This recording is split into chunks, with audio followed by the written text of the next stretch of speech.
బాబాగారు అలా చెప్తున్నారు, నన్ను ప్రేమిస్తే, నా పట్ల భక్తి ఉంటే నేను ఎల్లప్పుడూ మీ వెంటే ఉంటా. నా భక్తులను పతనం కానివ్వని అంటారు. నా భక్తులు ఎక్కడ ఉన్నా ఈ తల్లి ఆ బిడ్డల్ని రక్షించుకుంటుంది. ఇది ద్వారకామాయి చేసే ఒక మహా ప్రయోజనం మనందరికీ. సరే, బాబాగారి చెయ్యి కాలింది.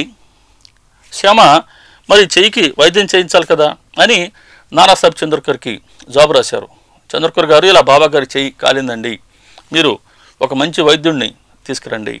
సరే, ఈ లేఖ చూసుకొని డాక్టర్ పరమానంద్ అనే డాక్టర్ని వెంట పెట్టుకొని చంద్రకర్ గారు షిరిడికి రావడం జరిగింది.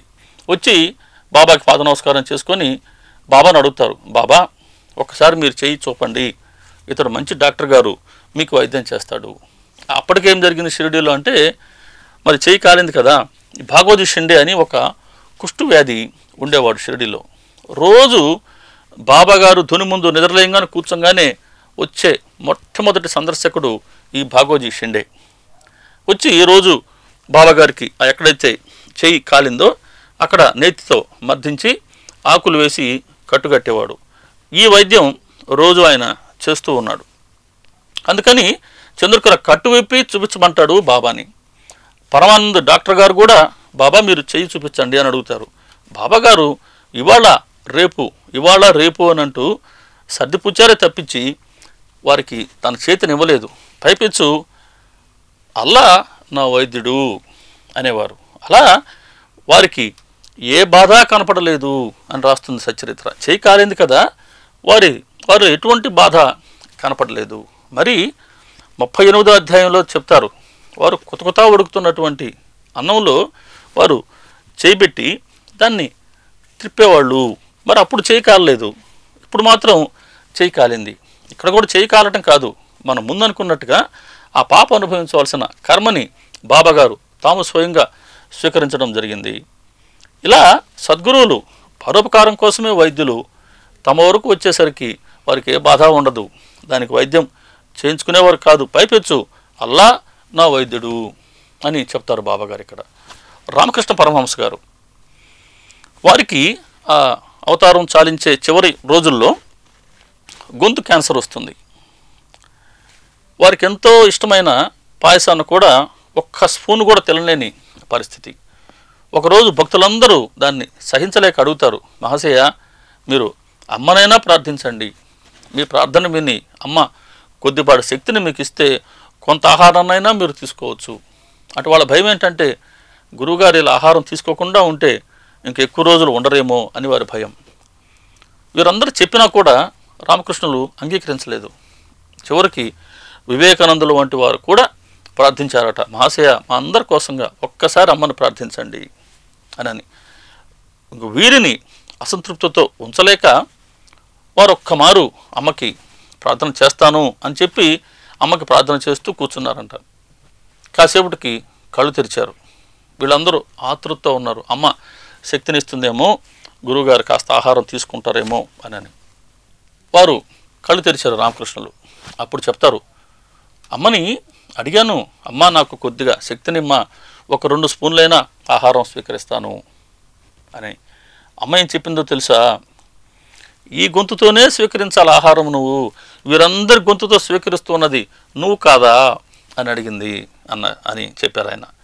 అప్పుడు అర్థమైంది అందరికీ గురువుగారు ఎటువంటి శక్తిమంతులో వారు ఎందుకు ఆ ప్రార్థన చేయలేకుండా ఉన్నారో అని. కారణం ఏంటంటే, ఈ శరీరమే నేను కాను, మీ అందరిలోనూ ఉన్నవాడిని నేనే, మీ అందరూ స్వీకరిస్తే నేను స్వీకరించినట్టు కాదా, కానీ అవతారాన్ని చాలించాలి అంటే ఏదో ఒక మిష అవసరం. అందుకని రామకృష్ణులు అటువంటి ప్రార్థన నేను చేయను అని చెప్పడం జరిగింది. కేవలం వీరికి అర్థమయ్యే దానికోసంగా వారు ప్రార్థన చేసినట్లు అక్కడ చెప్పడం జరిగింది. రమణ మహర్షి గారు, వీరికి ఆ చివరి రోజుల్లో భుజానికి క్యాన్సర్ వస్తుంది.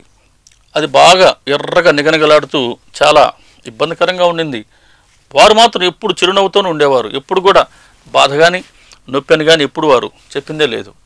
కానీ వచ్చిన ఆ డాక్టర్లు కొంతమంది ఉండేవారు వారి సేవకుల్లో భక్తుల్లో. ఆ చూడడానికి వచ్చిన భక్తులు వీరందరూ అడిగేవారు మహర్షి గారిని, మహాశయ భగవాన్ అనేవారు ఆయన్ని, భగవాన్ ఒక్కమారు మీరు ఆ కురుపుని పొమ్మని చెప్తే అది పోదా. ఎంతోమందికి కంటి చూపుతోనో, స్పర్శతోనో, లేదా వారి సంకల్పంతోనో ఎన్నో రోగాలు నయం చేసినటువంటి మహాత్ములు తాము చెప్తే ఆ క్యాన్సర్ కురుపు పోదా అని వారి భావన. దానికి చెప్తారు భగవాన్, సరి వారిని వెళ్ళమని చెప్పంటారా, అదే మీరు చెప్తున్నారు అంటారు. గమనించండి వారి భాష. కురుపును కూడా అది ఇది అనరు, కురుపును కూడా వారు అనే అంటారు. మీరందరూ వచ్చారండి, నా ముందు కూర్చున్నారు, వారు వచ్చి నా చేతి మీద కూర్చున్నారు, నేను మీ అందరినీ పొమ్మని చెప్పగలనా? మీ అందరికి పొమ్మని చెప్పలేని వాడిని వారికి మాత్రం ఎలా చెప్పగలను అని ఎదురు ప్రశ్నించారు భగవాన్.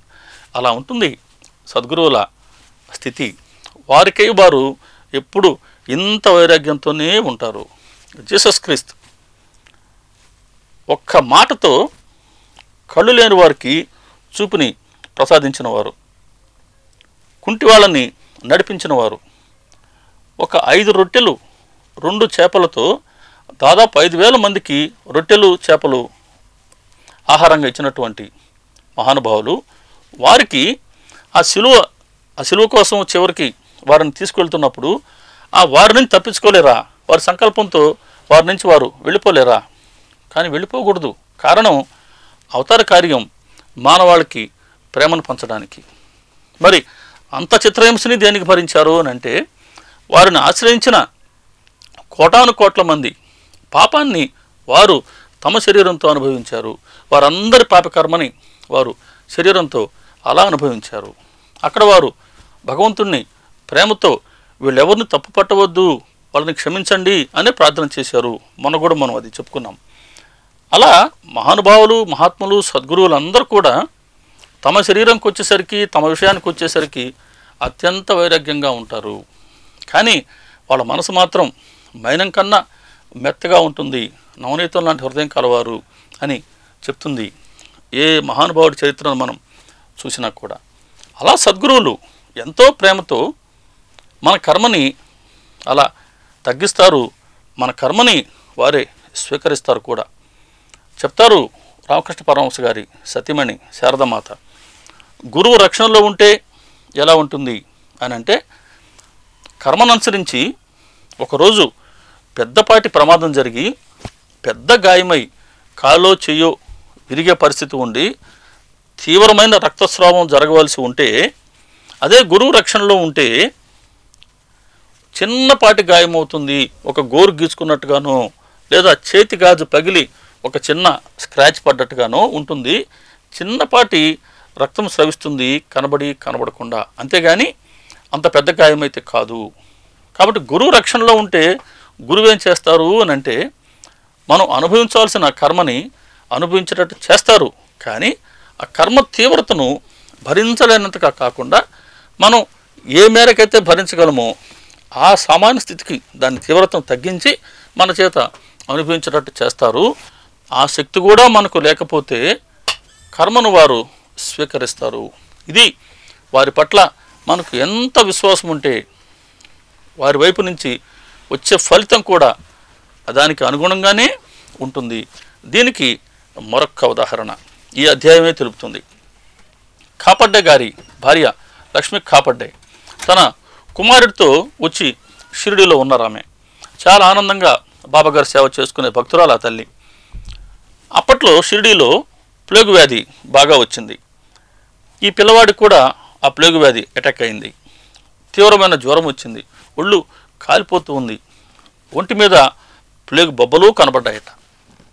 తల్లి మనసు తల్లడిల్లిపోతూ ఉంది. అయ్యో, ఇక్కడ ఉంటే వైద్యం ఉండదేమో, కాబట్టి పిల్లవాడిని తమ సొంత ఊరు అమరావతికి తీసుకువెళ్దాం అని భావించి, దానికి బాబాగారి అనుమతి తప్పనిసరి కాబట్టి సాయంత్రం ఆ వాడ వైపుకి బాబాగారు వచ్చినప్పుడు బాబాగారికి పాద నమస్కారం చేసి వారికి చెప్తుంది, ఇలా బాబాగారు మీరు అనుమతిస్తే పిల్లవాడిని తీసుకొని ఊరికి వెళ్తానండి అని అంటే, బాబాగారు చెప్పిన మాటలు, ఆకాశంలో మేఘాలు క్రమ్ముకున్నాయి, వర్షం పడి పంట పండుతుంది, మేఘాలు తొలగిపోతాయి, ఎందుకు భయపడతావు అని అంటూ తమ కఫినిని పైకెత్తి చూపించారట అక్కడ ఉన్నవారందరికీ. బాబాగారి శరీరంపై 2 చంకల క్రింద కోడిగుడ్డు సైజులో పెద్ద పెద్ద ప్లేగు బొబ్బలు 4 ఉన్నాయట. అప్పుడు చెప్పారు బాబా, చూడమ్మా మీ బాధలను నేను ఎలా అనుభవిస్తాను అని. అప్పుడు అర్థమైంది అందరికీ, ఆ బాలుడు అనుభవించవలసి ఉన్న ఆ ప్లేగు వ్యాధి తీవ్రతని బాబాగారు తమ శరీరంపై తీసుకోగలిగారు. తాము స్వయంగా ఆ కర్మను స్వీకరించారు. తద్వారా ఆ బాలుడికి జ్వరం తగ్గింది, ఆ తల్లి ఆందోళన తగ్గింది.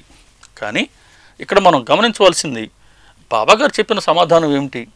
ఆకాశంలో మేఘాలు క్రమ్ముకున్నాయి, వర్షం పడి పంట పండుతుంది, మేఘాలు తొలగిపోతాయి, ఎందుకు భయపడతావు? మీకోసం నేను ఎంత కష్టపడతానో చూడమ్మా. ఎంత సింబాలిక్గా ఉందో చూడండి బాబాగారు చెప్పిన మాట. ఆకాశంలో మేఘాలు క్రమ్ముకున్నాయి, వర్షం పడుతుంది అని అంటే, మనం ఒక శరీరంతో జన్మించాము అని అంటే మనం అనుభవించవలసిన కర్మఫలాన్ని మనం అనుభవించక తప్పదు. ఆ కర్మఫలాన్ని అనుభవించడానికే శరీరం వచ్చింది, ఇది సత్యం. కాబట్టి ఆ కర్మ అంటూ ఉంది, సుఖం కానీ లేదా కష్టం కానీ మనం అనుభవించి తీరవలసిందే. కానీ ఎప్పుడు అనుభవించాలో దాన్ని నిర్ణయించేది విధి. దాన్నే కర్మధర్మ సంయోగం అంటారు. అలా కర్మధర్మ సంయోగం వల్ల ఆకాశంలో మేఘాలు క్రమ్ముకున్నాయి అంటే కర్మను అనుభవించవలసిన సమయం వచ్చింది తల్లి, కర్మని అనుభవించవలసిందే. వర్షం పడుతుంది అంటే కర్మను అనుభవించవలసిందే. పంట పండుతుంది, కర్మని పూర్తిగా నువ్వు అనుభవిస్తావు, అనుభవించక తప్పదు. నా భుక్తం క్షేతే కర్మ అంటారు. కర్మని అనుభవించనిదే అది తొలగే మార్గమే లేదు. మేఘాలు తొలగిపోతాయి, కర్మను అనుభవించడం ద్వారా కర్మ శేషం వెళ్ళిపోతుంది. కర్మ అంతా అనుభవించిన తర్వాత ఆ కర్మ రూపంలో వచ్చిన పరిణామాలన్నీ తొలగిపోతాయి. అలా మేఘాలు తొలగిపోతాయి అని అంటే ఆ కర్మ తొలగిపోతుంది. ఎందుకు భయపడతావు? ఇది ఎప్పుడు సహజంగా జరిగేదేను. నేను ఎందుకున్నాను అని అంటే, చూడు నేను మీకోసం కష్టాలు ఎలా అనుభవిస్తాను. కాబట్టి మీరు అనుభవించవలసిన కష్టాలని మీకు నా పట్ల ఉన్న భక్తిని శ్రద్ధని ఆధారంగా చేసుకొని ఆ రుణానుబంధం కారణంగా నేను మీ అందరి కర్మను నేను ఎలా అనుభవిస్తున్నాను చూడు అని ఆ ప్లేగు బొబ్బల్ని బాబాగారు చూపడం జరిగింది. అలా మేఘాలకు నమ్ముకున్నాయి, కర్మ అనుభవించవలసిన సమయం వచ్చింది, సద్గురువు అనుభవించినట్టు చేస్తున్నారు, తాము స్వీకరించడం ద్వారా కర్మ అనుభవించేసం అయిపోయింది, మేఘాలు తొలగిపోతాయి, కర్మ తొలగిపోతుంది. ఇలా సద్గురువు అవతరించిందే మన కర్మశేషం లేకుండా చేసేందుకు. మన కోసం వారు సహించడాన్ని ఎన్నో బాధల్ని వారు సహిస్తూనే ఉంటారు. అందుకే రాస్తుంది ఒక ఓవి, మైనం కంటే మెత్తగా ఉండే నవనీతం లాంటి మనసు కల బాబా భక్తులను అత్యంత ప్రేమగా చూసుకుంటారు, భక్తులే వారి బంధువులు అంటుంది. బాబా గారికి భక్తుల పట్ల ఉన్న ప్రేమని వారు ఎలా చూపారు ఈ అధ్యాయంలో మనం రేపటి కార్యక్రమంలో దర్శించుకుందాం. శ్రీ సచ్చిదానంద సమర్థ సద్గురు సాయినాథ్ మహారాజ్ కీ జై.